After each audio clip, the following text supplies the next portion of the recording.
If you wanted one single number to predict how long someone might live, you wouldn't look at their cholesterol panel, and you wouldn't even start with their weight on a scale. You would look at their muscle, because the amount of muscle a person carries and how strong that muscle actually is turns out to be one of the most powerful predictors of a long, healthy life that we have in modern medicine. I'm Dr. Wilson, and I spent close to a decade working emergency medicine, watching firsthand what happens when illness that could have been prevented simply wasn't. That experience changed the direction of my career, and now my focus is helping people understand how to avoid landing in that hospital bed in the first place, so they can live longer, fuller, more capable lives. After thousands of overnight shifts and thousands of patients passing through those doors, a pattern became impossible to ignore. The people who stayed independent, who avoided disability, who bounced back quickly after surgery or illness, almost all shared one trait. They were strong. Not necessarily strong in the sense of lifting heavy weights at a gym, but functionally strong with real muscle on their frame. Meanwhile, the patients who declined the fastest, who lost their independence, who ended up in a care facility after what looked like a minor stumble, had usually been losing muscle for years before their health ever appeared to suffer. So let's walk through exactly why this happens. We'll look at how shrinking muscle mass raises the risk of dying early, why your muscle is essentially your body's main tool for managing blood sugar, why it shields your brain as much as it shields your heart, why it's the difference between a fall that hurts and a fall that changes your life forever, and most importantly, how you can build this protective muscle no matter your age, even if you've never picked up a weight in your life.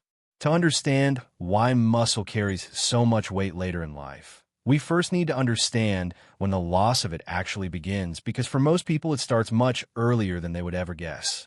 Somewhere around your mid-30s, your body begins losing roughly 1 to 3% of its muscle mass every single year, unless you actively work to preserve it. That number sounds small on its own, but stretched across decades, it adds up into something significant. By the time someone reaches their 70s, they may have lost nearly half of the muscle they once had. This isn't simply about struggling to twist open a stubborn jar lid or feeling a bit weaker than you used to. This condition has a name in medicine, sarcopenia, and it stands as its own independent risk factor for death. In real terms, that means sarcopenia can raise a person's risk of dying anywhere from 2 to 5 times higher, depending on the specific research you examine. It isn't that low muscle mass directly causes one single disease. It's that having too little muscle leaves your entire body more fragile against almost everything life throws at it: infections, falls, metabolic illness, heart problems. Your resilience as a whole begins to erode. Think of muscle as a kind of biological savings account. The earlier you start depositing into it, and the more consistently you keep contributing, the more you'll have available to draw from when you're older and need it most. Most people never think about this in their 30s or 40s because they still feel fine. But the habits built in those years quietly determine how much independence they'll still have in their 70s and 80s. Here's the encouraging part, though. Unlike a lot of what happens as we age, this kind of muscle loss is largely reversible. Strength can be rebuilt at almost any stage of life, given the right kind of stimulus. Once you understand how early this decline begins, the next piece of the puzzle is understanding why it causes so much damage throughout the body, and a huge part of the answer comes down to blood sugar regulation. Your muscle is, in many ways, your body's primary system for managing glucose, and most people have no idea how central this relationship really is. Every time you eat carbohydrates, your blood sugar rises, and your body needs somewhere to put that extra glucose. Somewhere between 70 and 80% of the sugar circulating in your bloodstream gets absorbed directly into muscle tissue. Now, picture what happens when someone has very little muscle. Fewer muscle cells mean fewer places for glucose to be absorbed, which means your bloodstream stays flooded with sugar for longer. Your pancreas notices the elevated glucose and responds by pumping out more and more insulin, trying to force that sugar into cells that simply don't have enough room. Over time, this constant overproduction wears down your system. Your cells stop responding properly to insulin, and the path toward type 2 diabetes opens up. Picture muscle as a sponge. A large sponge can absorb a spill easily. A small one overflows almost immediately, and that overflow is what slowly damages blood vessels, nerves, and organs throughout the body. This is precisely why muscle mass stands out as one of the strongest protective factors against metabolic disease that we know of.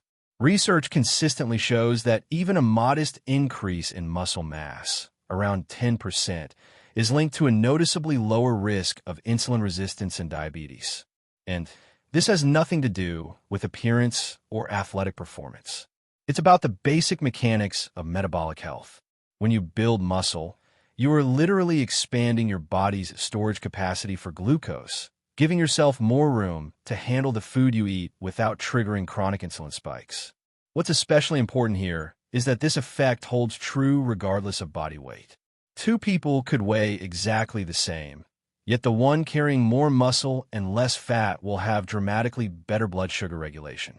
Blood sugar control, though, is only one part of this story, because muscle doesn't just store energy, it shapes how adaptable your entire metabolism is.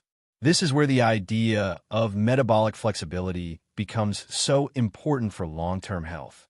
Metabolic flexibility refers to your body's ability to smoothly switch between burning carbohydrates and burning fat, depending on what fuel is available and what you're doing in the moment.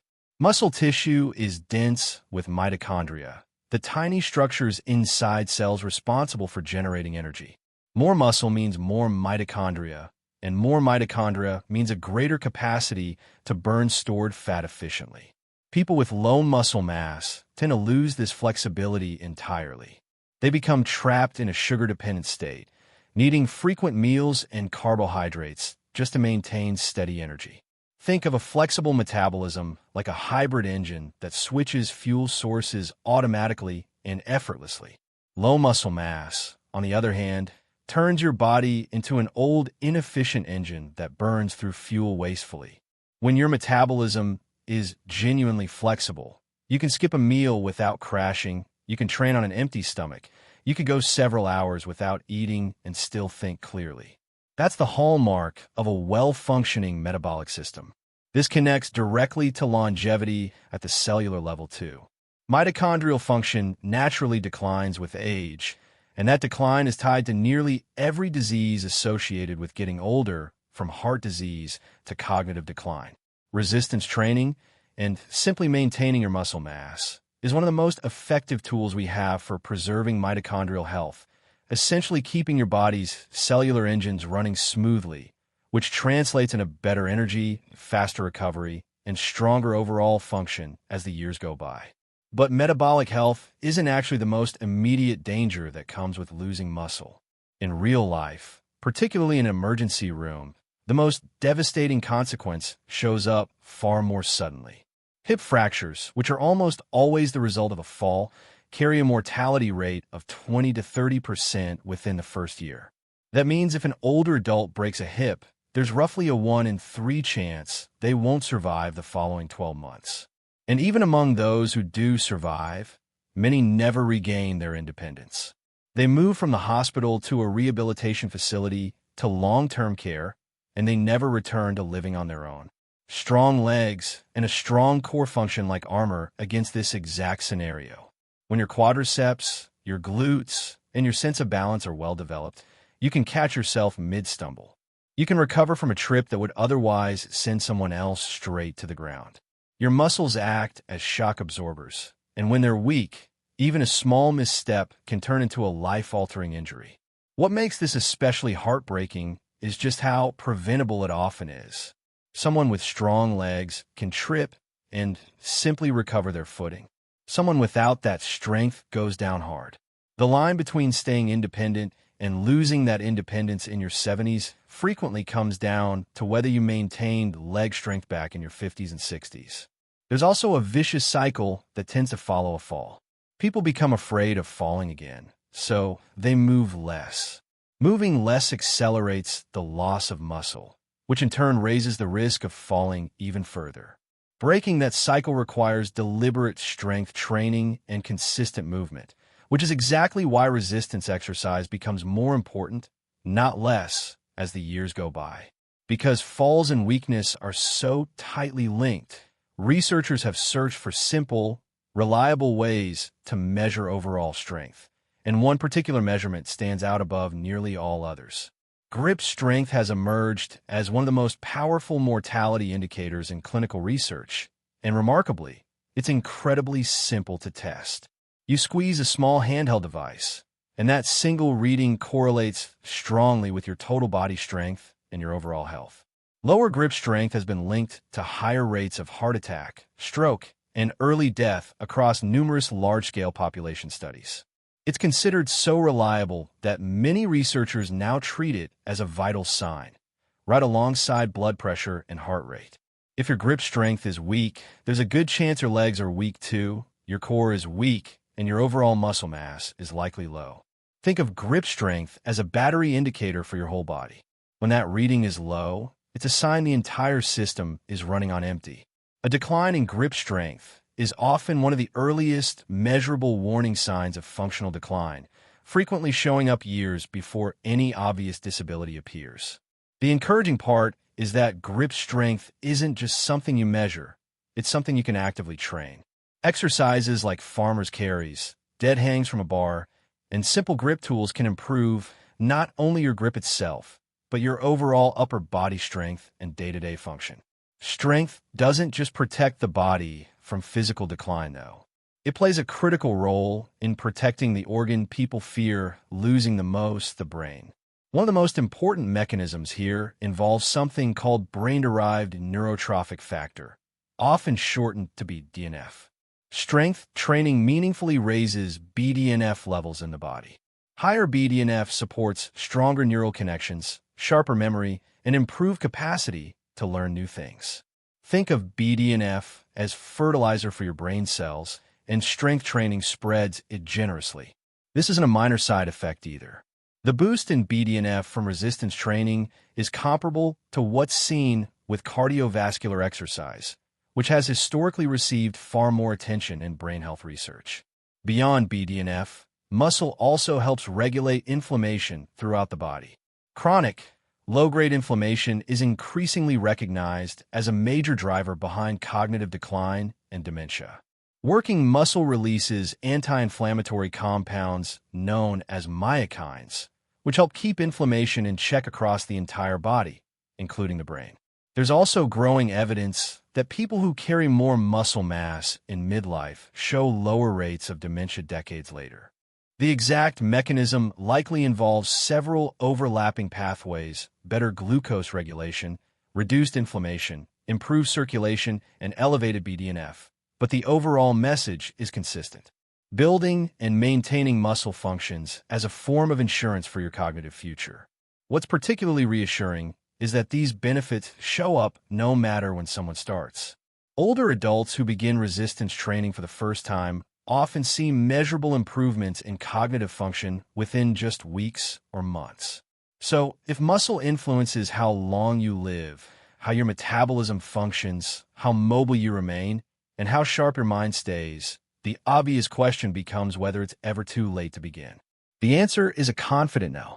Muscle responds to progressive overload at virtually any age. Even people in their 80s and 90s can build meaningful strength and muscle mass with the right training approach. Progressive overload simply means gradually asking your muscles to do a little more over time, slightly heavier weight, a few more repetitions, a bit more effort. Your muscles adapt to whatever demand you place on them consistently. And this principle holds true whether you're 20 or 80. Protein intake becomes increasingly important with age, and a useful target is roughly 1.2 to 1.6 grams of protein per kilogram of body weight each day, sometimes higher for older or more active individuals. Protein supplies the raw material your body needs to repair and build muscle tissue, and older adults are naturally less efficient at converting that protein into muscle, which means a slightly higher intake is needed to achieve the same results. Focus your training on a major muscle groups: your legs, your glutes, your back, and your chest, since these contribute most to functional independence and metabolic health. Movements like squats, deadlifts, rows, and presses give you the greatest return for your effort. You don't need an elaborate program or hours spent at the gym. 2 to 3 focused strength sessions a week is enough to produce real, lasting gains, particularly if you're starting from a low baseline. Walking paired with resistance training forms one of the most powerful combinations available for long-term health. Walking supports cardiovascular fitness and keeps your body moving throughout the day, while resistance training builds the muscle and strength that protect against falls, metabolic disease, and functional decline. Together, they cover nearly every base when it comes to aging well.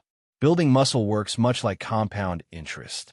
The earlier you begin, the larger the eventual payoff, but even modest efforts started later in life can still produce real growth. Consistency matters far more than intensity ever will.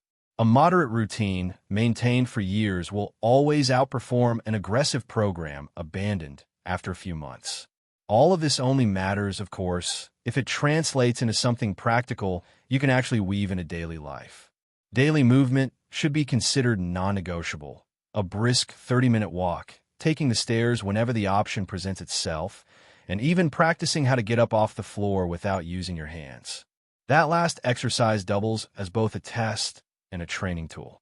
If you can lower yourself to the ground and rise back up unassisted, that's a solid sign of functional strength and mobility. If you can't yet, that becomes a worthwhile goal to work toward. 3 times a week, aim for 15 to 25 minutes of focused strength work, whether that's body weight movements at home like squats, push-ups, lunges and planks, or dumbbells, kettlebells, or gym machines if you have access to them. The specific method matters far less than showing up consistently and gradually increasing the challenge over time. You should feel genuine effort during the final few repetitions of each set.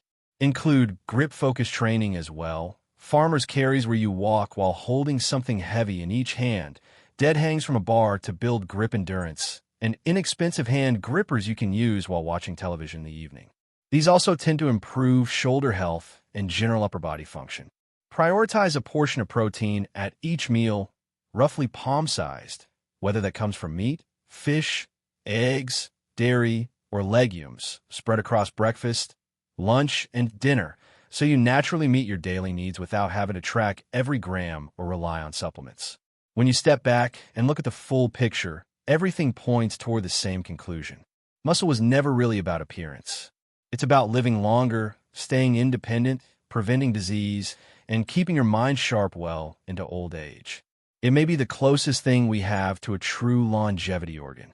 Every major marker of health improves alongside greater muscle mass and strength, metabolic function, cardiovascular health, cognitive performance, fall prevention, immune resilience, and recovery from illness or surgery.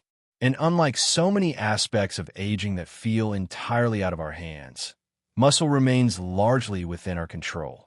The people who maintain their independence well into their 80s and 90s aren't genetically gifted in some unusual way.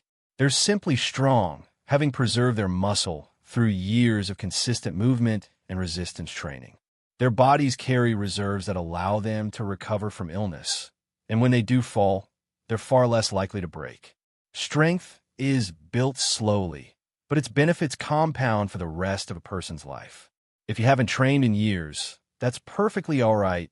Your muscles are still capable of responding.